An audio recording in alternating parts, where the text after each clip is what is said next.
Artigo 14 da Constituição Federal. A soberania popular será exercida pelo sufrágio universal e pelo voto direto e secreto, com valor igual e nos termos da lei mediante 1. Plebiscito, 2. Referendo, 3. Iniciativa popular. Primeiro detalhe, pessoal, a soberania popular, a soberania é do povo, é uma democracia, será exercida pelo sufrágio. O sufrágio é o direito de votar e ele é universal, estendido a todos.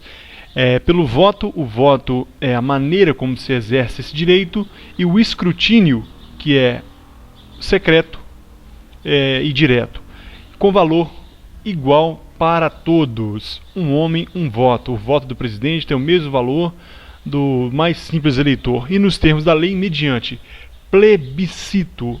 O que é o plebiscito? Plebiscito é a posteriori, é uma modalidade de iniciativa popular, onde o povo, antes de uma lei adentrar no ordenamento jurídico, essa lei é aprovada através de um plebiscito. O plebiscito é antes, é a priori. Agora, o referendo já é a posteriori. Após uma lei entrar em vigor, faz-se um referendo para que o povo venha ratificar. Então, plebiscito a priori, antes do ato normativo, enquanto referendo a posteriori, depois do ato normativo. E a iniciativa popular é uma modalidade na qual uma porcentagem da população, daqueles que têm o direito, aqueles que são cidadãos, eles fazem um projeto de lei. Então, a Constituição prevê iniciativa popular federal e municipal, mas não fala nada a respeito da estadual. A iniciativa popular estadual, a Constituição remete à lei. A lei, então, que vai disciplinar a iniciativa popular estadual. Agora, a municipal e a federal está disciplinada na Constituição. Parágrafo 1º. O alistamento eleitoral e o voto são 1.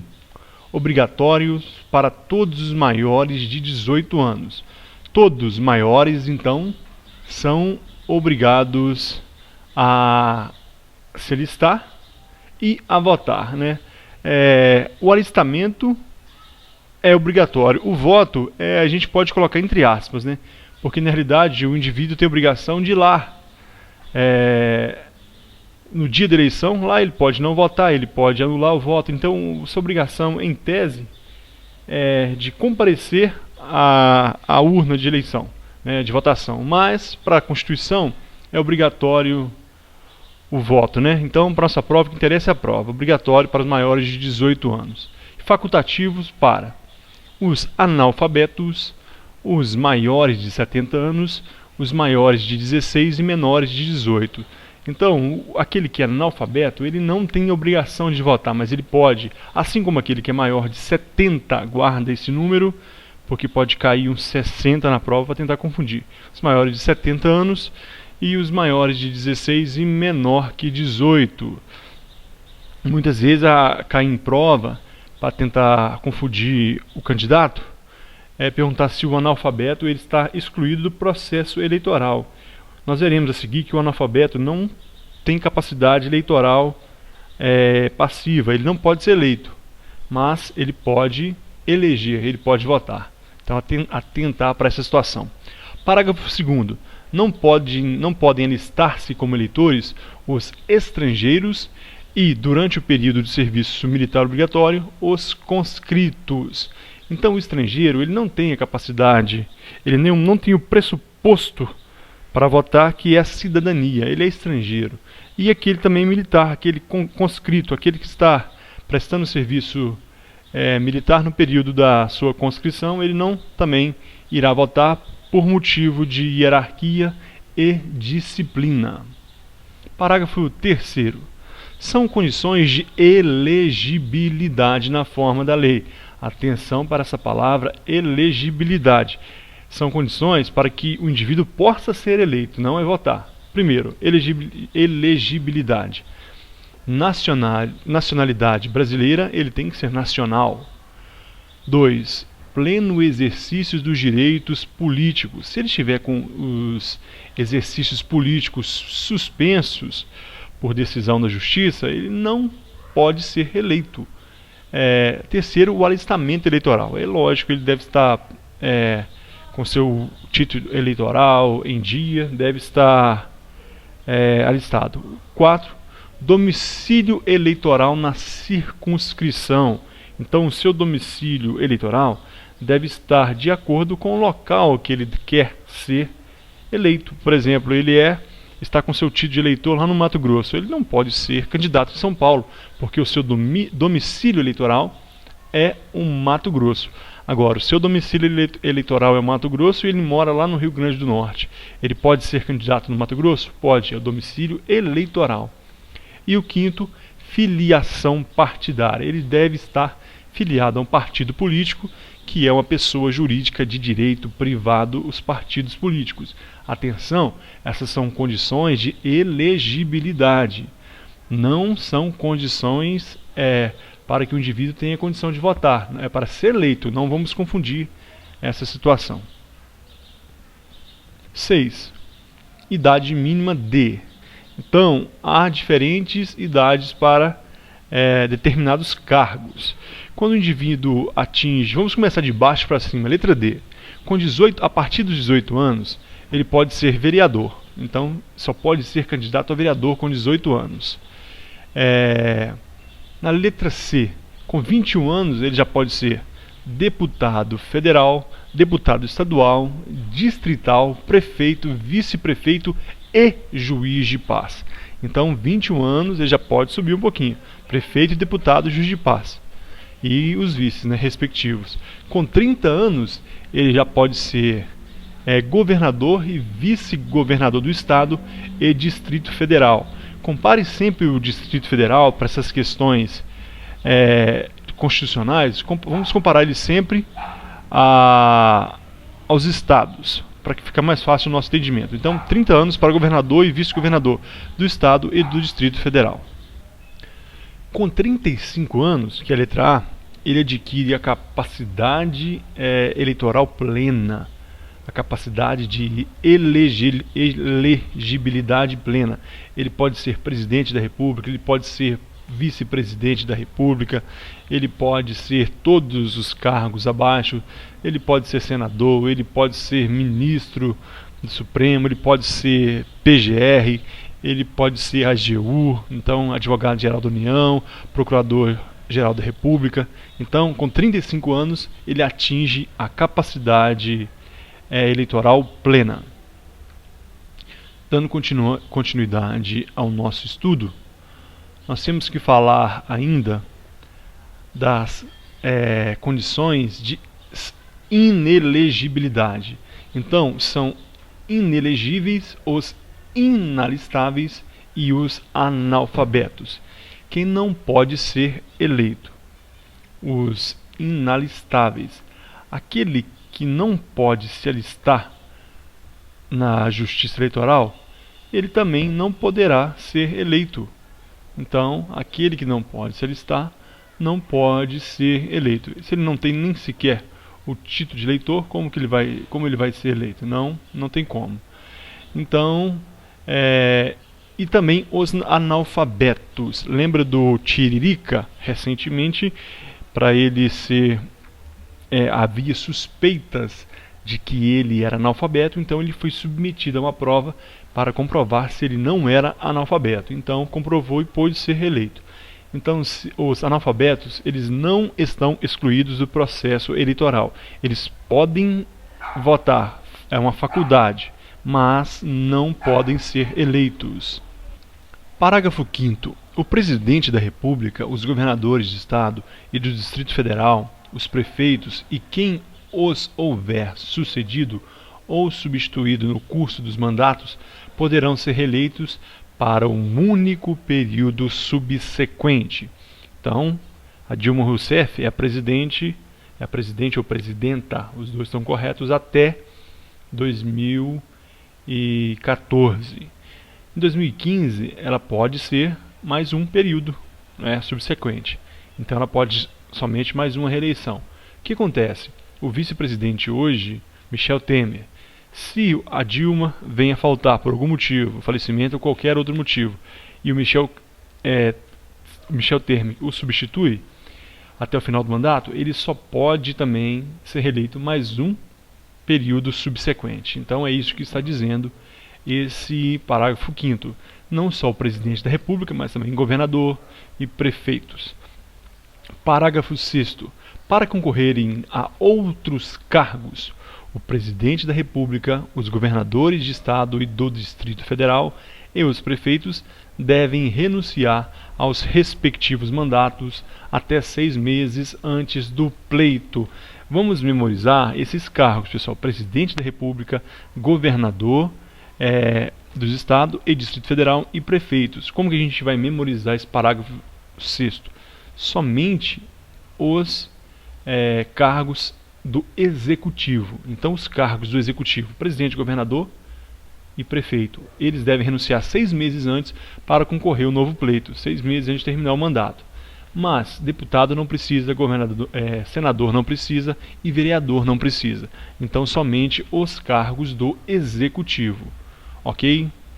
Então, vamos dar continuidade. São inelegíveis ainda no território de jurisdição do titular o cônjuge, os parentes consanguíneos ou afins até o 2º grau, ou por adoção, do presidente da República, de governador de Estado ou território, do Distrito Federal, de prefeito ou de quem os haja substituído dentro dos 6 meses anterior ao pleito, salvo se já titular de mandato eletivo e candidato à reeleição.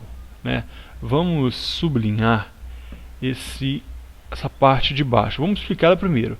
Aqui embaixo, alguém foi um vereador, por exemplo, o presidente da Câmara substituiu aqui nos últimos 6 meses o prefeito, e ele já é candidato à reeleição como vereador. Ele pode ser, mas olha aqui em cima: são inelegíveis no território de jurisdição do titular o cônjuge. Então a esposa do prefeito não pode ser candidata à reeleição. Os parentes consanguíneos até o 2º grau, o irmão, pai, mãe, não pode. Do presidente da República, governador do Estado, território, Distrito Federal e o prefeito. É aquele que nós falamos anteriormente. Os chefes de executivos não podem, não somente eles, mas cônjuge e parentes consanguíneos até o 2º grau, ou quem os haja substituído dentro daqueles 6 meses. Aquele indivíduo que substituiu o prefeito naquele tempo que ele deveria ter afastado, esse também não pode ser candidato à reeleição, salvo se ele já for titular de mandato eletivo e candidato à reeleição. Vamos supor que ele é um vereador que assumiu, um presidente da Câmara que assumiu o cargo de prefeito, e ele é candidato a presidente já. Então ele pode sim, a presidente da Câmara, ele pode ser candidato. Ele não pode ser candidato a prefeito. Ok, então tranquilo esse parágrafo 7º. Nós vamos dar continuidade então ao nosso estudo. Parágrafo 8º. O militar. O militar alistável é elegível, atendido às seguintes condições. Lembramos que o militar conscrito, que está lá em reserva, prestando serviço, esse não pode ser elegível, mas os outros, nas condições abaixo, podem. Então o que acontece? O militar, se ele contar menos de 10 anos de serviço, ele vai afastar da atividade. Então ele é militar, ele vai se afastar e vai receber somente a remuneração do mandato eletivo. Agora, a segunda situação, como ela é muito melhor: se contar mais de 10 anos de serviço, será agregado pela autoridade superior e, se eleito, passará automaticamente numa auto da diplomação para inatividade. Interessante que essa inatividade, ela se compara com a inatividade do aposentado. Então ele vai para a inatividade como militar, vai exercer o seu cargo público e vai receber as 2 remunerações. Então a segunda condição aqui é muito melhor. Se contar menos de 10 anos, afasta-se da atividade. Então é como se ele não fosse mais militar durante aquele período. Após, ele retoma a atividade. Mas ele só recebe, no primeiro caso, a remuneração da atividade do serviço público, do mandato eletivo, enquanto a segunda é agregada a essa situação, e ele vai receber as duas remunerações. Esse é o parágrafo 8, nós vamos agora para o parágrafo 9º.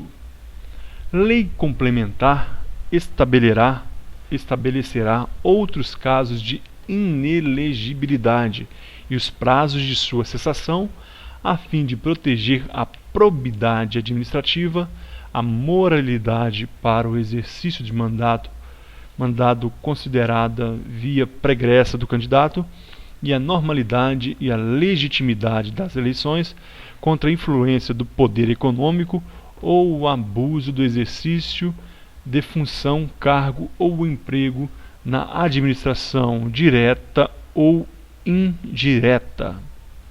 Pessoal, o que está querendo dizer esse parágrafo? Que haverá uma lei complementar, portanto, essa lei aqui, esse parágrafo, é uma norma constitucional de eficácia limitada. Ela depende de uma nova lei, um novo ato normativo, para que possa entrar em vigor. Então, a lei complementar estabelecerá outros casos de inelegibilidade, os prazos de sua cessação, a fim de proteger a probidade administrativa. Nós temos a Lei 8429, se eu não me engano, de 92, que é a Lei de Probidade Administrativa, que ela também fala, né, das questões de moralidade para exercício de mandato de segurança, fala lá das limitações, o que aquele que exerce mandato ele deve fazer, o que ele não pode fazer. Então, para a nossa prova, esse parágrafo 9º só está dizendo que haverá uma lei complementar que vai fazer tudo isso abaixo, que vai proteger a probidade administrativa, para que aquele que exerce o mandato eletivo seja probo, seja honesto, exerça a moralidade, que é um princípio constitucional, para o exercício de mandato considerado vida pregressa do candidato, a normalidade, a legitimidade das eleições, para que não haja eleições ilegítimas